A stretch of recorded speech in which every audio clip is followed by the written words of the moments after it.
Science కంటెంట్‌లో జంతువుల అధిక ప్రాముఖ్యత అనే దాంట్లో నుంచి మనం ఇప్పుడు కొన్ని టాపిక్స్ చూద్దాము. చిల్కా గేదెలు, చిల్కా బఫెలోసా ఒడిశాలోని చిల్కా సరస్సు ప్రాంతంలో పెంచబడుతున్న దేశీయ పశుజాతి గేదెలు. ఈ గేదెలను ముర్రా జాతితో సంకరం కాకుండా జాగ్రత్త పడతారు. చిల్కా సరస్సులో రాత్రి సమయాల్లో మాత్రమే ఈ గేదెలు మేత మేస్తూ ఉంటాయి. ఉదయం పూట ఇంటికి తిరిగి వచ్చిన తర్వాత ఎటువంటి అదనపు ఆహారం ఇవ్వకుండా పాలను పిండుతారు. సో, ఈ పాలు ఉప్పుగా ఉంటాయి. రిఫ్రిజిరేటర్‌లో ఉంచుకున్నా కూడా పాలు దాదాపు వారం రోజుల వరకు చెడిపోకుండా ఉంటాయి. కంగాయం జాతి ఎద్దులు ఈ ఎద్దులు చిత్తూరు జిల్లాలో కనబడుతూ ఉంటాయి. ఈ ఎద్దు కరువు ప్రాంతంలో పెరగడానికి అనువుగా ఉంటుంది. కంగాయం మంచి ఆరోగ్యంగా ఉన్న దేశీయ ఎద్దు రకం. కంగాయం ఎద్దు గల ప్రత్యేకతలు చిన్న కొమ్ములు, సన్నని తోక, చిన్న ముఖం, ప్రస్ఫుటమైన కళ్ళు, పెద్ద గిట్టలు, పెద్దగా ఉండేటువంటి తుంటి ఎముక, పెద్ద ఊపిరితిత్తులు ఉంటాయన్నమాట. ఒక కంగాయం ఎద్దు నెలలో 20-30 ఆవులు గర్భం ధరించడానికి ఉపయోగపడుతూ ఉంటుంది. గర్భధారణ రేటు ఆవుల్లో 80% కంటే ఎక్కువగా ఉంటుంది. పశువుల వీర్యాన్ని -190°C వద్ద ద్రవ నైట్రోజన్‌లో భద్రపరుస్తారు. పాడి పశువుల ఎంపిక విధానము. పాడి గేదెలను కొనేటప్పుడు ఈ క్రింది అంశాలను దృష్టిలో పెంచుకోవాలి. అధికంగా పాలోత్పత్తినిచ్చే దేశీయ లేదా సంకరిత రకాలను ఎంపిక చేయాలి. 2-3 రోజుల పాటు సరాసరి పాలోత్పత్తిని పరిశీలించాలి. దూడల సంఖ్య, పరిమాణం, ఆరోగ్యం చూడాలి. ఎంత పరిమాణంలో పశుగ్రాసం తీసుకుంటున్నాయో గమనించాలి. పశుపోషణకు సంబంధించి పశువుల డాక్టర్ లేదా అధికారులను సంప్రదించాలి. పశువుల ఆర్థిక ప్రాముఖ్యత. Economic importance of cattle. పశువుల చర్మాలను తోళ్ల పరిశ్రమ లెదర్ ఇండస్ట్రీలో వాడుతూ ఉంటారు. తోళ్లను శుభ్రపరిచే ప్రక్రియకు గల పేరు టానింగ్. పశువుల ఎముకలను కర్మాగారాల్లో వాడుతూ ఉంటారు. పశు పోషణలో ఒక అదనపు ఆదాయ వనరు. బయోగ్యాస్ ఉత్పత్తి. బయోగ్యాస్లో ఉండే వాయువు వచ్చేసి మీథేను. పశువుల నుండి మాంసాన్ని పశువధశాలని కబేలా అంటాము. అధిక మొత్తంలో ఉత్పత్తి చేస్తారు. మాంసం 3 రకాలు. ఎద్దు మాంసం బీఫ్ అంటాము. పంది మాంసాన్ని పోర్క్ అంటాము. గొర్రెల మాంసాన్ని మటన్ అంటాము. మేకలు, గొర్రెలు పెంపకం ఎక్కువగా ఉన్న జిల్లాలు మహబూబ్ నగర్, నల్గొండ, వరంగల్, కర్నూలు. పట్టు సంవర్ధనం. సుమారు క్రీస్తుపూర్వం 2600 ప్రాంతాల్లో చైనాలో పట్టు పరిశ్రమ ప్రారంభమైంది. పట్టు పరిశ్రమలో జపాన్, చైనా ప్రథమ, ద్వితీయ స్థానాల్లో ఉండగా మన దేశం తృతీయ స్థానంలో ఉంది.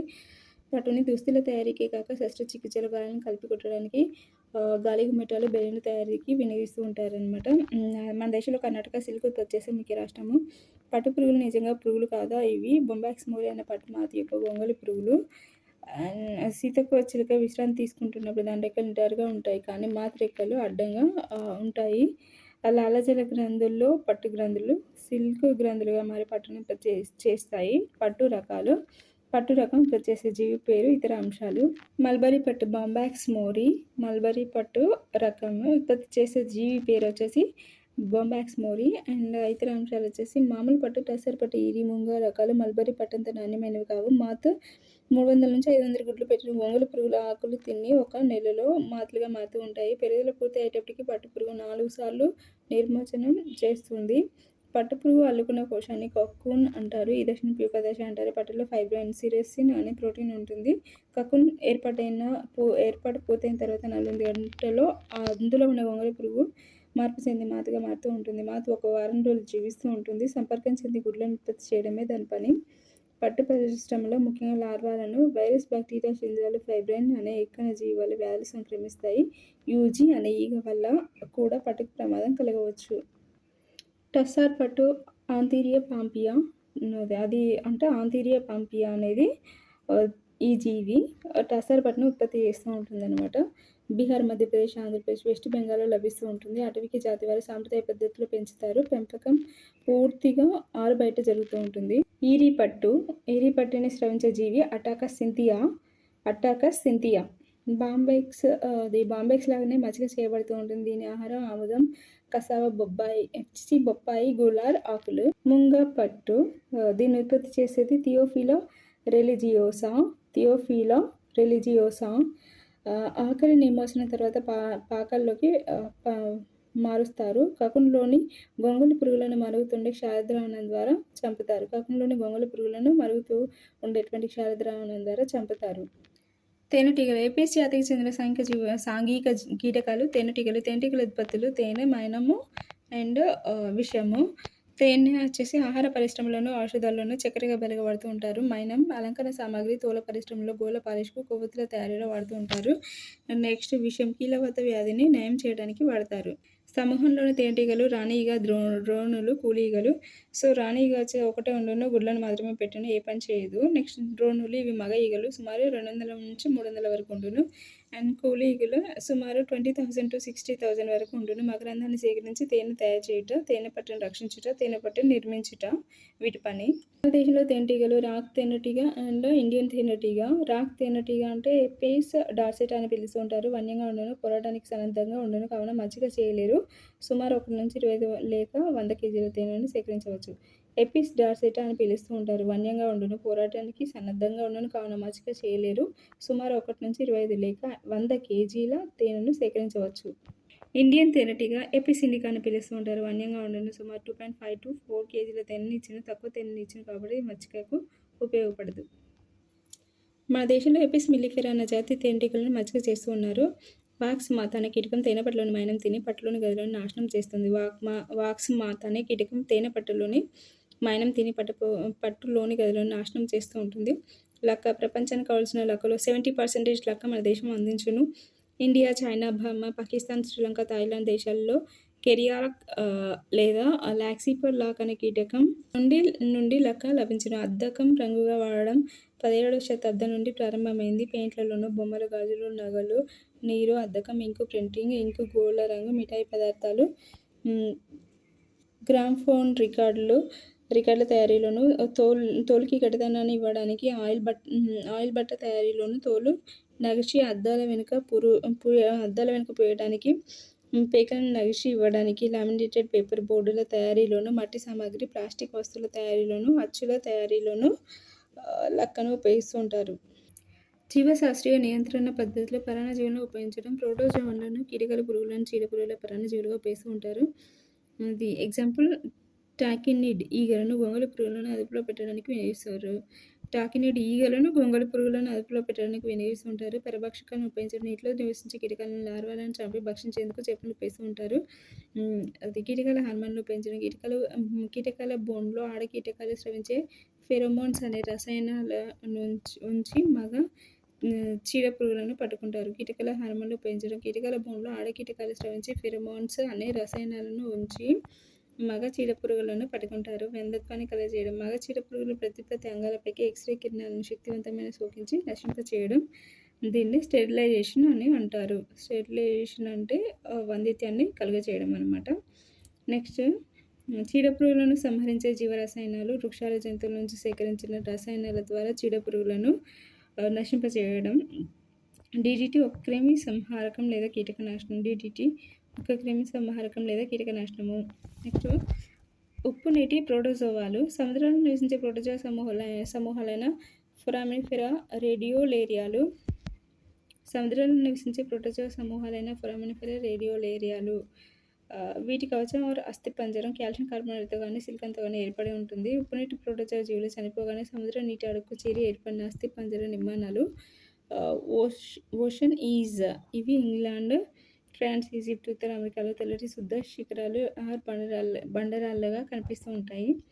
నెక్స్ట్ ఈజిప్ట్లోని పిరమిడ్లు ప్రోటోజోవా అస్థి పంజరాల వల్ల ఏర్పడిన పదార్థాలను నిర్మించారు. ప్రోటోజోవా అస్థి పంజరాలను ఆకురాయిలుగా విసరడానికి, మెరుగుపెట్టడానికి, పరిశ్రమలో వడపోత సాధనంగా అనేక కట్టడాల నిర్మాణంలో ఉపయోగిస్తూ ఉంటారు. స్పంజికలు. సమూహ జీవులు పురాతన కాలంలో స్నానాది కార్యక్రమాలు వినియోగించారు.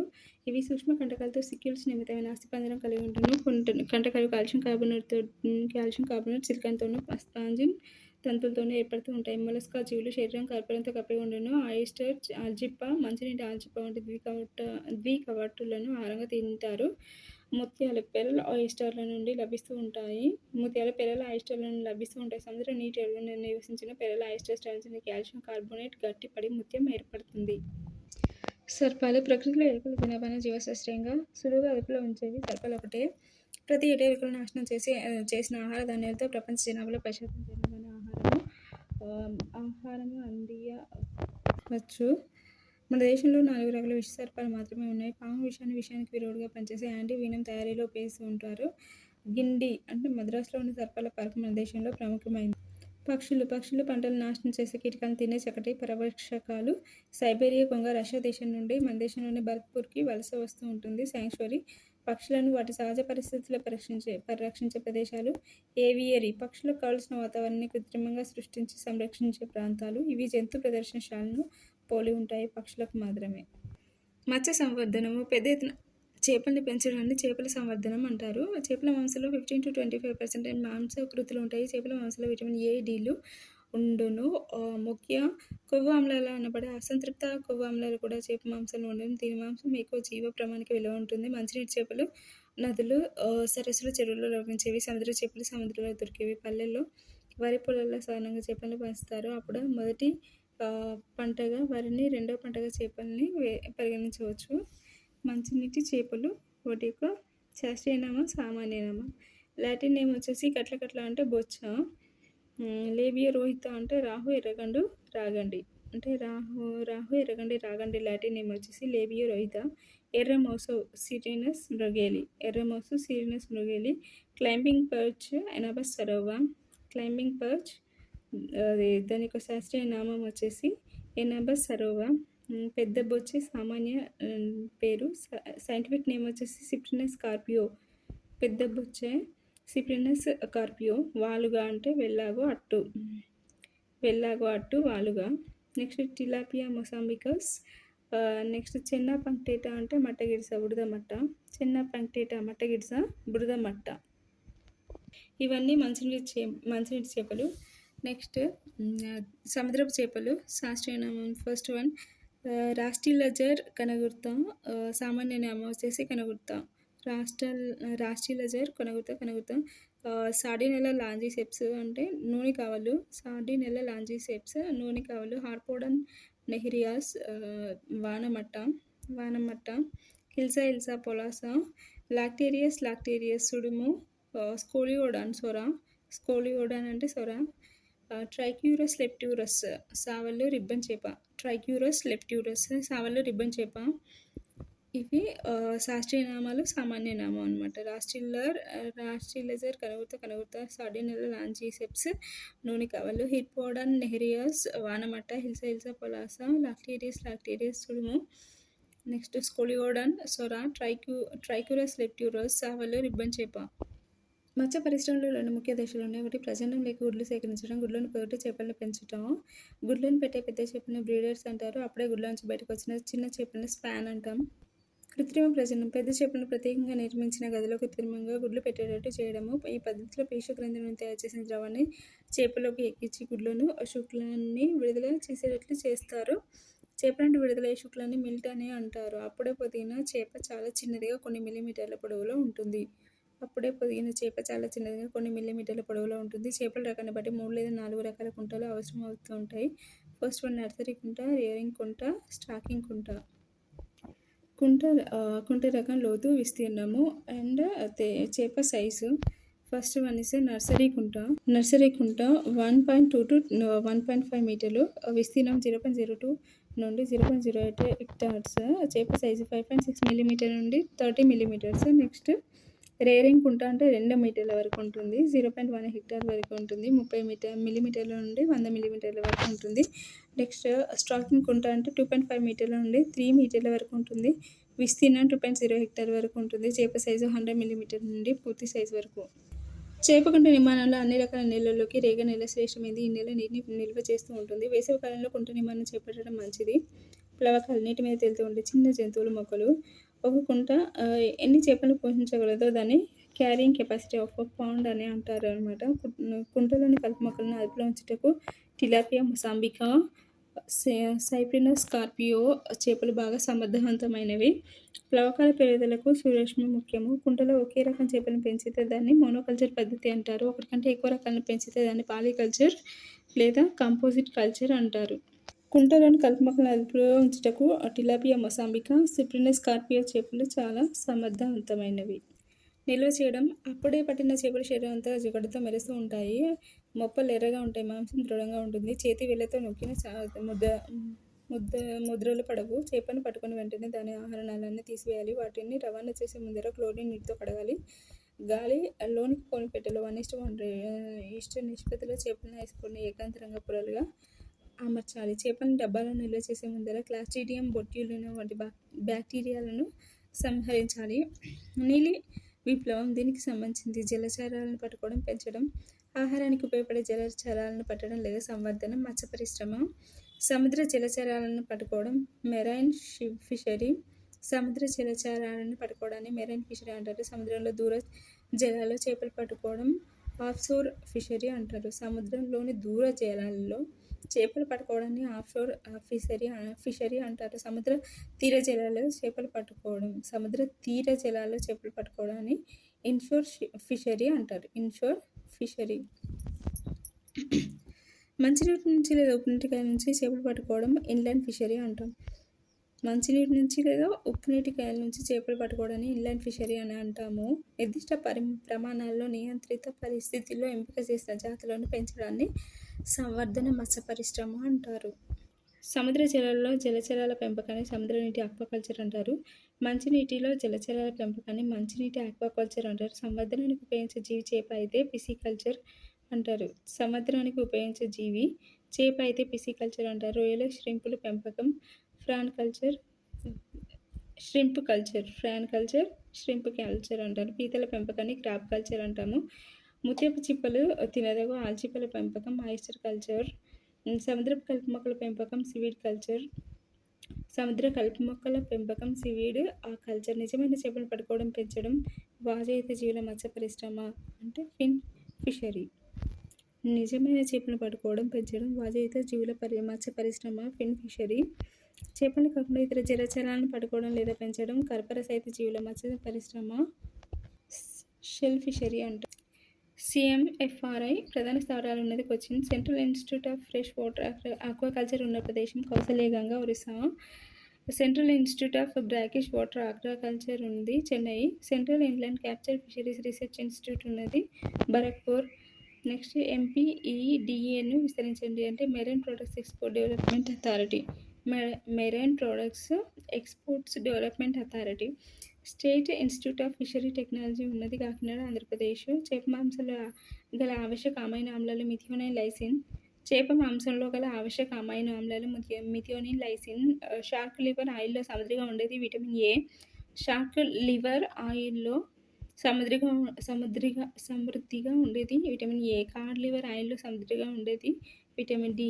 చేప మాంసంలో కొలెస్ట్రాల్ తగ్గించే కారకాలు W3 ఒమేగా ఫ్యాటీ ఆమ్లాలు. చేప మాంసంలో కొలెస్ట్రాల్ని తగ్గించే కారకాలు ఒమేగా ఫ్యాటీ ఆమ్లాలు. ఒమేగా 3 కొవ్వు ఆమ్లాలు వీటి నూనెలో అధికం స్టారైన్లు, ట్యూనాలు. ఒమేగా 3 కొవ్వు ఆమ్లాలు వీటి నూనెలో అధికం సార్డైన్లు, ట్యూనాలు. నెక్స్ట్ కర్పర సహిత చేపల్లో ఎక్కువ ఎగుమతి పరమైన విలువ ఉన్నవి ష్రింపులు, స్కాంపీ. మృదులాస్థి చేపలు మంచి ఆహారంగా పరిగణించకపోవడానికి గల కారణం మాంసం యూరియా వాసనను కలిగి ఉంటుంది. నెక్స్ట్ ఎరువుగా ఉపయోగించే చేపల ఘన రూప వ్యర్థాలు ఫిష్ గ్వానో. ఎరువుగా ఉపయోగించే చేపల ఘన వ్యర్థాలని ఫిష్ గ్వానో అంటారు. ఫిష్ మీల్ వీటి నుంచి తయారవుతుంది. ఆహారంగా ఉపయోగపడిన చేపల నుంచి ఉప్పు కాగితంగా అబ్రేసివ్ ఉపయోగించే సొరచేపల చర్మం షాగ్రీన్. ఉప్పు కాగితంగా ఉపయోగించే సొరచేపల చర్మం షాగ్రీన్ అంటాం. చేపలను పట్టుకోవడానికి ఉపయోగించే పడవలు క్రాఫ్ట్. చేపల్ని పట్టుకోవడానికి ఉపయోగించే పడవలు క్రాఫ్ట్. వెదురు లేదా కేన్తో చేసిన గుండ్రని ఆకారం కలిగిన పడవ కోరకల్. వెదురు లేదా కేన్తో తయారు చేసినటువంటి గుండ్రని ఆకారం కలిగినటువంటి పడవని కోరకల్ అంటాము. డోంగా సంగడం దీనికి సంబంధించినవి డగ్ అవుట్ కెటమరాన్. డోంగా సంగడం దీనికి సంబంధించినవి ఏమంటే డగ్ అవుట్ కెటమరాన్. కెటమరాన్ మష్రూల పడవ, కాకినాడ నవ డింగి పడవ, తెప్పలను ఉపయోగించేది ఇన్షోర్ ఇన్లాండ్ చేపలను పట్టుకోవడంలో. యాంత్రిక పడవలు ఓడలను ఈ విధానంలో పేర్కొంటారు. Offshore fishing. నెక్స్ట్ బోట్ సీన్లను, ఇన్షోర్ సీన్లను, డ్రిఫ్ట్ నెట్లు, వాల్ నెట్లను ఉపయోగించేవి ఇన్షోర్ ఫిషింగ్లో. నెక్స్ట్ లాంగ్ లైన్ ఉపయోగించి పట్టుకున్న చేపలు ట్యూనాలు. గిల్ నెట్లను ఈ చేపలను పట్టుకోవడానికి ఉపయోగిస్తుంటారు. నూనె సార్డైన్లను. నెక్స్ట్ హిల్సా చేపలను పట్టుకోవడానికి ఉపయోగపడేది డిప్ వలలు. నెక్స్ట్ చేపల గుడ్లను ప్రవాహాల నుంచి సేకరించడానికి ఉపయోగపడేవి గంచా. నీటి అడుగున నివసించే చేపలను యాంత్రిక పడవల సహాయంతో పట్టుకోవడంలో ఉపయోగించేవి ట్రాల్ వలలు. నీటి అడుగున నివసించే చేపలను యాంత్రిక పడవల సహాయంతో పట్టుకోవడానికి ఉపయోగించేవి ట్రాల్ వలలు. నెక్స్ట్ స్టేక్ వలల ఉపయోగము ఉప్పునీటికాయల్లో చేపలను పట్టుకోవడము. స్టేక్ వలల ఉపయోగము ఉప్పునీటికాయల్లో చేపలను పట్టుకోవడం. కోళ్ళ పరిశ్రమ. కోళ్ళ రకాలు 2 రకాలు. లేయర్ కోళ్ళు, బ్రాయిలర్. లేయర్ కోళ్ళు ఇవి గుడ్లనిస్తాయి. ఇవి మాంసం కోసం పెంచేవి బ్రాయిలర్ కోళ్ళు. నెక్స్ట్ కోళ్ళ పరిశ్రమ జంతు ప్రోటీన్ రూపంలో గుడ్లను మాంసాన్నిచ్చే ముఖ్యమైన ఆహార వనరుగా చెప్పవచ్చు. నెక్స్ట్ శాస్త్రీయంగా పెంచబడే కోళ్ళు, బాతులు మరియు టాకీ కోళ్ళు అన్ని పౌల్ట్రీ లేదా కోళ్ళ పరిశ్రమ క్రిందకి వస్తాయి. పొదుగుట లేయర్ పక్షుల మరియు బ్రాయిలర్ పక్షుల పిల్లల్ని సరఫరా చేయు వాణిజ్య సంస్థలను హేచరీస్ అంటారు. లేయర్ పక్షుల మరియు బ్రాయిలర్ పక్షుల పిల్లల్ని సరఫరా చేయు వాణిజ్య సంస్థలను హేచరీస్ అని అంటారు. హేచరీస్లో కృత్రిమంగా గుడ్లను పొదుగుతూ ఉంటారు. పొదుగుట 2 రకాలు. ప్రకృతి సిద్ధమైన రకం, కృత్రిమ పద్ధతి. ప్రకృతి సిద్ధమైన కోళ్ళతో గుడ్లను పొదుగుతుంటారు. కృత్రిమ పద్ధతి గుడ్లను ఇంక్యుబేటర్లో పొదిగిస్తారు. భారతదేశంలోని కోళ్ళు దేశీయ కోళ్ళు, అసిల్ చిటగాంగ్, నెక్స్ట్ షూగోష్. నెక్స్ట్ విదేశీయ కోళ్ళు మెడిటేరియన్ కోళ్ళు, గుడ్లు పెట్టడానికి మంచి రకం. ఇంగ్లీష్ వర్గం కోళ్ళు మాంసాన్ని ఇచ్చే మంచి రకము. నెక్స్ట్ అమెరికన్ కోళ్ళు మంచి గుడ్లను మరియు మాంసాన్ని ఇచ్చే రకాలు 2 ఉంటాయి. వీటి గుడ్లు బూడిద రంగులో ఉంటాయి. కోళ్ళు ఇతర కోళ్ళను హాని కలిగించకుండా డీబీకింగ్ మూకు చివరను కత్తిరించడాన్ని సిఫార్సు చేస్తారు. బ్రాయిలర్ పక్షులు వీటిని మాంసం కోసం 8 నుంచి 10 వారాలు పెంచుతూ ఉంటారు. ప్రతి బ్రాయిలర్ పక్షి 10 వారాల వయసులో 3 కిలోల ఆహారాన్ని జీర్ణం చేసుకోగలిగి దాదాపు 2 కేజీల శరీర బరువు పెరిగే సామర్థ్యాన్ని కలిగి ఉంటుంది. పక్షి పెరుగుదలలో కొంత ఆహారాన్ని జంతు ప్రోటీన్ రూపంలోకి సమర్థవంతంగా మార్చగల శక్తిని ఫీడ్ కన్వర్షన్ కెపాసిటీ అంటారు. కోళ్ళ మేతలోని పోషకాలు మంచి గుడ్లు మాంసం కొరకు దాదాపు 20% మాంసకృతి కలిగిన ఆహారం ఇవ్వాలి. కాల్షియం, ఫాస్ఫరస్, ఐరన్ కలిగిన ఉప్పు, మ్యాంగనీస్ అండ్ జింక్ మరియు ఖనిజాలు సంతులన ఆహారంలో. మ్యాంగనీస్ మరియు జింక్ మరియు ఖనిజాలు తక్కువ ఖరీదులో ఉన్నవి ఇవ్వడం వ్యయంలో ఉన్నవి ఇవ్వడం వల్ల పక్షి పెరుగుదల తొందరగా ఉంటుంది. కోళ్ళ వ్యాధుల వల్ల ఎంత తక్కువ నష్టం ఉందంటే అది అంత సమర్థవంతమైన కోళ్ళ ఫామ్ అని చెప్పవచ్చు. కోళ్ళ వ్యాధులు కారణమైనవి: వైరస్ల వల్ల కోళ్ళ మసూచి వ్యాధి, కుక్కర వ్యాధి. బ్యాక్టీరియాల వల్ల కోళ్ళ కలరా, కురైజా, సాల్మోనిలోసిస్. బ్యాక్టీరియాల వల్ల కోళ్ళ కలరా, కురైజా, సాల్మోనిలోసిస్. నెక్స్ట్ శిలీంధ్రాలు. నెక్స్ట్ కోళ్ళ పరాన్నజీవులు 2 రకాలుగా ఉంటాయి. బాహ్య పరాన్నజీవులు అంటే కోళ్ళమైట్ ఈగలు, పేలు. నెక్స్ట్ అంతర పరాన్నజీవులు అంటే ఎలుక పాములు, బద్దె పురుగులు, కాక్సిడియోసిస్. ఎలుక పాముల, బద్దె పురుగులు, కాక్సిడియోసిస్ అనేవి అంతర పరాన్నజీవులు కోళ్ళలో. కోళ్ళ మొదటిసారి డీబీకింగ్ చేసే వయసు 10వ రోజు. రెండవసారి డీబీకింగ్ చేసే వయసు 13 నుంచి 14వ వారం. డీబీకింగ్తో ప్రయోజనం: పొడుచుకునే అలవాటు మాన్పించవచ్చు, ఆహారం వృధా కాకుండా నివారించవచ్చు. పక్షుల తలపై ఉండే మాంసయుక్త నిర్మాణాలను చెంపలై ఉండే మెత్తలను కత్తిరించే ప్రక్రియ డిబ్బింగ్ అంటారు. ఆడపక్షుల గుడ్లను పొదిగే ప్రవర్తన బ్రోడీనెస్. గుడ్లతో కూడిన గర్భాశయం ఆస్కార్ రంధ్రం ద్వారా వెలుపలికి రావడం మెయ్యవేయడం లేదా ప్రొలాప్స్ అంటారు. గుడ్లతో కూడిన గర్భాశయం ఆస్కార్ రంధ్రం ద్వారా వెలుపలికి రావడాన్ని మెయ్యవేయడం లేదా ప్రొలాప్స్ అని అంటారు అనమాట. నెక్స్ట్ గుడ్లు పెట్టని పొడిచే అలవాటు రోగగ్రస్త కోళ్ళను గుంపురించి వేరు చేయడాన్ని కల్లింగ్ అని అంటారు అనమాట. గుడ్లు పెట్టని పొడిచే అలవాటు రోగగ్రస్త కోళ్ళను గుంపు నుంచి వేరు చేయడాన్ని కల్లింగ్ అని అంటారు. అంతర పరాన్నజీవులు నిర్మూలించే పద్ధతి డీవార్మింగ్. అంతర పరాన్నజీవులు నిర్మూలించే పద్ధతిని డీవార్మింగ్ అని అంటారు. కోళ్ళ పరిశ్రమలో అవలంబించే వివిధ యాజమాన్య పద్ధతులు: పొదిగించడం, బ్రూడింగ్, వసతి కల్పించడం. కోడిపిల్లగా గుడ్లు అభివృద్ధి చెందడానికి పట్టే కాలం 21 రోజులు. మొదటి రోజు నుంచి 8వ వారం వరకు లేదా కృత్రిమ ఉష్ణోగ్రత సరఫరా అవసరం లేనంత వరకు కోడిపిల్లలను పెంచడం బ్రూడింగ్ అని అంటారు. నెక్స్ట్ కోళ్ళ ఫారాల్లో పెంచే కృత్రిమ బ్రూడింగ్ పరికరాలు: బాస్కెట్ బ్రూడర్లు, బ్యాటరీ బ్రూడర్లు. బ్రూడర్లు అండ్ బ్యాటరీ బ్రూడర్లు. బ్రూడర్లో కోడిపిల్లలకు అంచే ఆహారము చిక్ మాస్ లేదా బ్రూడర్ మాస్. 1 రోజు వయసు గల పిల్లలకి ఇచ్చే వ్యాక్సిన్ మారెక్స్ వ్యాధికి సంబంధించింది. నెక్స్ట్ 16 రోజుల వయసున్న కోడిపిల్లలకి ఇచ్చే వ్యాక్సిన్ కోళ్ళ మసూచి ఫాల్ఫాక్స్కి సంబంధించింది. ఫాల్ఫాక్స్ బూస్టర్ డోస్ ఇచ్చే వయసు 6వ వారము. మొదటి పర్యాయము డీవార్మింగ్ చేపట్టవలసిన వయసు 8వ వారము. గుడ్లు పెట్టే చిన్న కోడిపెట్ట పుల్లెట్. కోళ్ళ గుడ్లు పెట్టడాన్ని ప్రారంభించిన వయసు 15 నుంచి 20 వారాల మధ్య. పుల్లెట్లకు అందించే ఆహారము గ్రోయర్ మ్యాష్. డీవార్మింగ్ చేపట్టాల్సింది ప్రతి 8 వారాలకు ఒకసారి. రెండవసారి డీబీకింగ్ చేపట్టవలసిన వయసు 13 నుంచి 14 వారాలు. రాగినీటి వ్యాధికి బూస్టర్ డోస్ ఇవ్వాల్సిన వయసు 8 నుంచి 10 వారాలు. 15 నుంచి 20 వారం వయసులో ఇచ్చే దానా లేయర్ మాస్ ఇచ్చే వయసు 21 వారం నుంచి 2 కోళ్ల షెడ్ల మధ్య ఉండాల్సిన దూరం 20 మీటర్లు. స్టాక్ హౌస్లో పెంచే కోళ్లు గ్రోయర్స్ స్టాక్ హౌస్ లేయర్ వసతి గృహానికి మధ్య ఉండాల్సిన దూరం 50 నుంచి 100 మీటర్స్. కోళ్ల పరిశ్రమలో ఎక్కువగా పెంచే పద్ధతి బ్యాటరీ పద్ధతిలో కోళ్లు ఎక్కువగా గురయ్యేది cage fatigue and fatty liver syndrome. Next deep litter పద్ధతిలో కోళ్ల వసతి గృహం నేలపై కప్పి ఉంచే లిటర్ మందం 8 నుంచి 12 అంగుళాలు. డీప్ లిటర్ పద్ధతిలో కోళ్ల వసతి గృహం నేలపై కప్పి ఉంచే లిటర్ మందం 8 నుంచి 12 అంగుళాలు.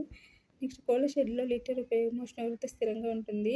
డీప్ లిటర్ పద్ధతిలో వాడే దాన పరికరాలు గుండ్రటి ఫీడర్లు, ట్రీ ఫీడర్లు, పొడవాటి ఫీడర్లు. 8 నుంచి 10 వారాల వయసు గల మాంసానికి పెంచే కోడిపిల్లలు బ్రాయిలర్ ఫ్రయర్ 8 నుంచి 10 వారాల వయసు గల మాంసానికి పెంచే కోడిపిల్లలు బ్రాయిలర్ ఫ్రయర్ కంటే ఎక్కువ బరువు వయసు గల కోళ్లు రోస్టర్. బ్రాయిలర్ పెంపకంలో ఉష్ణోగ్రత బ్రూడింగ్ సమయంలో 5°F చొప్పున 95° నుంచి 70°F వరకు ఉంటుంది.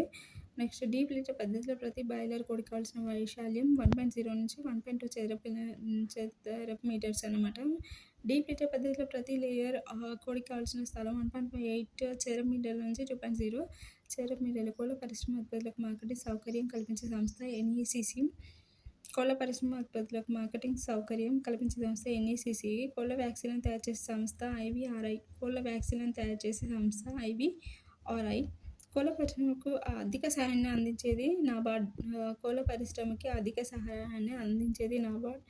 భారతదేశంలో కోళ్ల పరిశ్రమ అభివృద్ధికి కృషి చేసిన వారు doctor BV Rao. 1 kilo protein తయారు చేయడానికి వినియోగించే ఆహారము 1.9 కిలోగ్రామ్స్. కోళ్ల పరిశ్రమలో తయారైన లిటర్లో ఉండేవి 3% నైట్రోజన్, 2% ఫాస్ఫరస్, 2% పొటాషియం. కోడి శాస్త్రీయ నామం గేలస్ డొమెస్టికస్. కోడి యొక్క శాస్త్రీయ నామము Gallus domesticus. Rhode Island Red, Plymouth Rock, New Hampshire వ్యాండోట్లు అమెరికా తరగతి పక్షులు. Rhode Island Red, Plymouth Rock, New Hampshire వ్యాండోట్లు అమెరికా తరగతికి చెందిన పక్షులు. బ్రాహ్మా కొచ్చిన్ ఆసియా తరగతి కోళ్లు. ససెక్స్ ఆస్ట్రలోప్ కార్నిష్లు ఇంగ్లీష్ తరగతి కోళ్లు. White Leghorn, Minorca, Ancona కోళ్లు మధ్యధరా ప్రాంతానికి చెందినవి. కోళ్లు మధ్యధరా ప్రాంతం తరగతికి చెందినవి. Next Rhode Island Red, Cochin Brahma, Sussex Cornish జాతులు మాంసానికి పెంచే కోళ్లు. Rhode Island Red, Cochin Brahma, Sussex Cornish జాతులు మాంసానికి పెంచేటువంటి కోళ్లు. Next Plymouth Rock, New Hampshire Wyandotte, Australorp మాంసానికి గుడ్లకు పెంచే కోళ్లు. Plymouth Rock, New Hampshire Wyandotte, Australorp మాంసానికి గుడ్లకు పెంచే కోళ్లు. నెక్స్ట్ గుడ్లు పెట్టే సమర్థవంతమైన కోడి White leg horn. White leg horn పెట్టెను డామ్. రోడ్ ఐలాండ్ రెడ్ పుంజు సైడ్తో కలపడం వల్ల ఏర్పడేవి హైబ్రిడ్ లేయర్లు. వైట్ లెగ్ హార్న్ పెట్టెను డామ్. రోడ్ ఐలాండ్ రెడ్ పుంజు సైడ్తో కలపడం వల్ల ఏర్పడేవి హైబ్రిడ్ లేయర్లు. ప్లైమత్ రాక్ లేదా న్యూ హ్యాంప్షైర్ పెట్టెలను కార్నిష్ పుంజుతో సంకరణం జరపగా ఏర్పడేవి హైబ్రిడ్ బ్రాయిలర్లు. భారతదేశంలో ప్రసిద్ధిగాంచిన బ్రాయిలర్లు వెంక, బ్రాస్, హాఫ్బర్డ్. నెక్స్ట్ భారతదేశంలో పెంచే లేయర్స్ వచ్చేసి బాబ్కాక్, హైలైన్, నెక్స్ట్ గుడ్లలో ఉండే విటమిన్ AD రైబోఫ్లావిన్. గుడ్లలో ఉండే విటమిన్ వచ్చేసి AD రైబోఫ్లావిన్ ఉంటాయి. 100 గ్రామ్ గుడ్డులో ఉండే పోషక విలువలు 13.3%, ప్రోటీన్ 13.3, కొవ్వులు 173 కిలోకేలరీల శక్తి 27 మిల్లీగ్రామ్, కాల్షియం 102 మిల్లీగ్రామ్, ఫాస్ఫరస్ ఉంటాయి.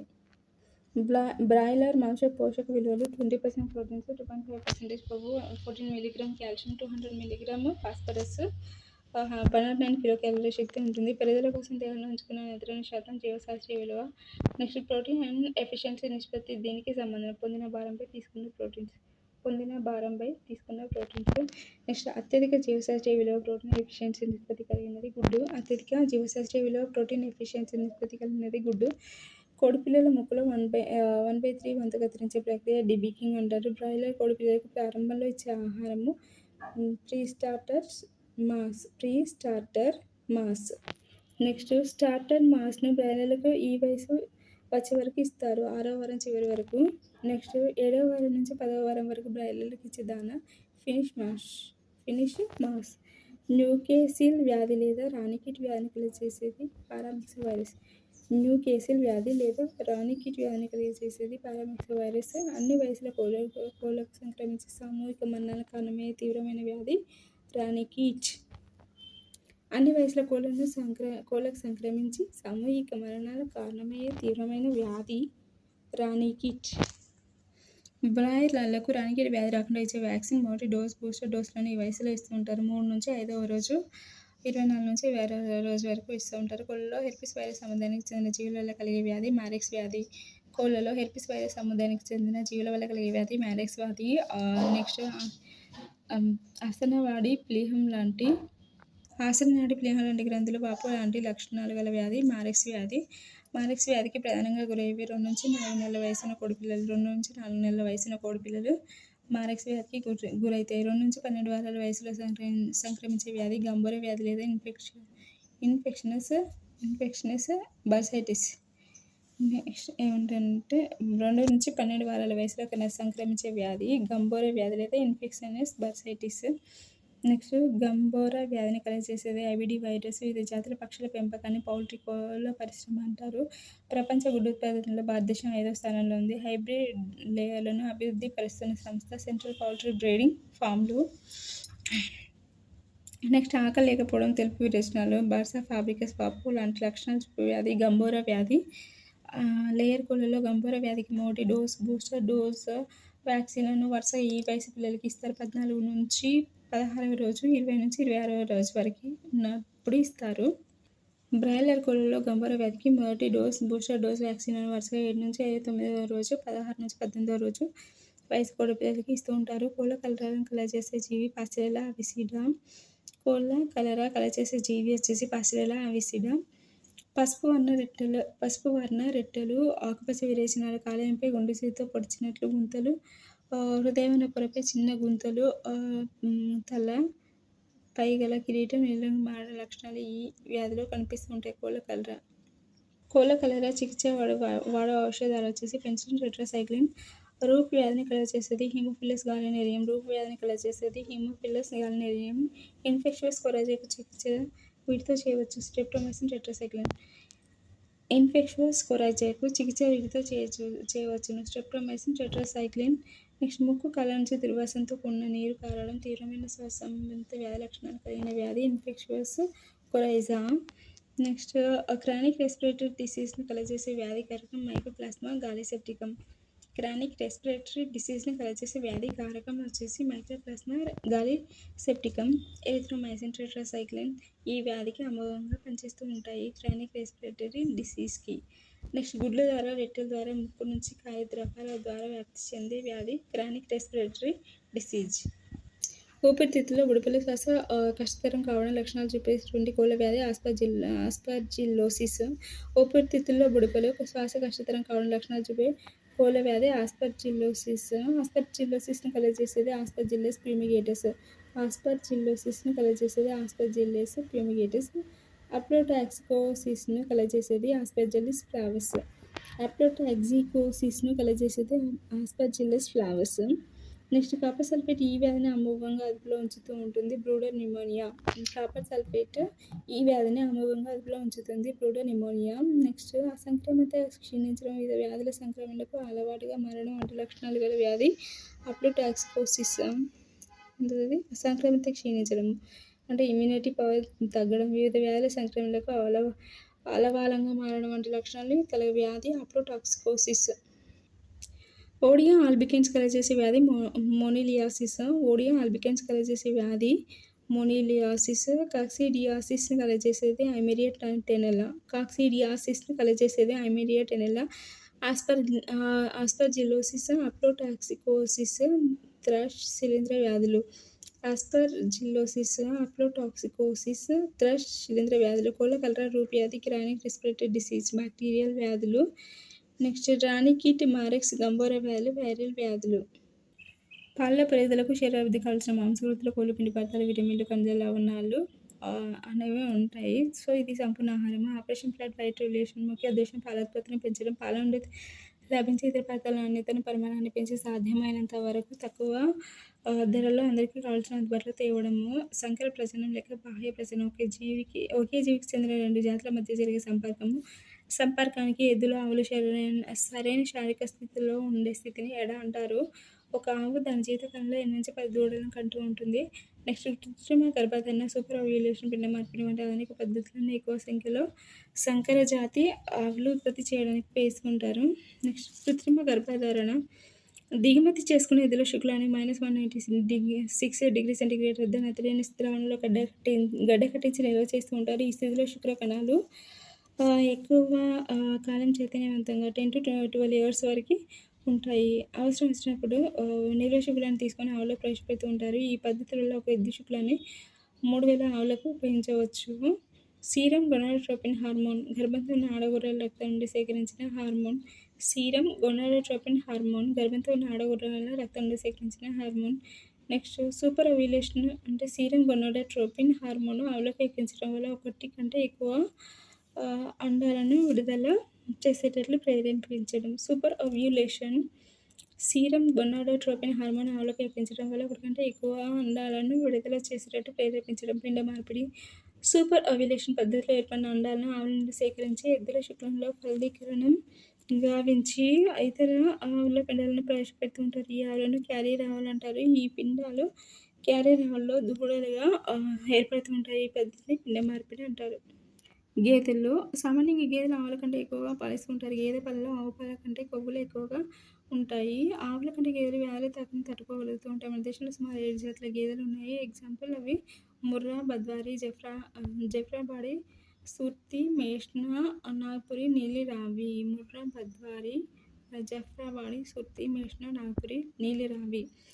వివిధ జాతి గేదెల్లో ముర్రా జాతి గేదెలు దేశీయ జాతుల్లో ఎక్కువ పాలు ఇచ్చేదిగా భారత ప్రభుత్వం చేత గుర్తించబడింది. ఇది ఒక్కొక్కటి రోజుకి సుమారు 8 లీటర్ల పాలు చొప్పున సంవత్సరానికి సుమారు 1800 నుంచి 2200 లీటర్ల పాలను ఇస్తూ ఉంటుంది. ప్రస్తుతం పశువుల నుండి లభించే పేడకు బ్యాక్టీరియాలను జోడించి బయోగ్యాస్ని చేస్తున్నారు. So this is a complete chapter about అంటే పశువులు ఆర్థిక ప్రాముఖ్యత అనేది టోటల్ కంప్లీట్ లెసన్ అండి. Thank you for watching my video. Please like.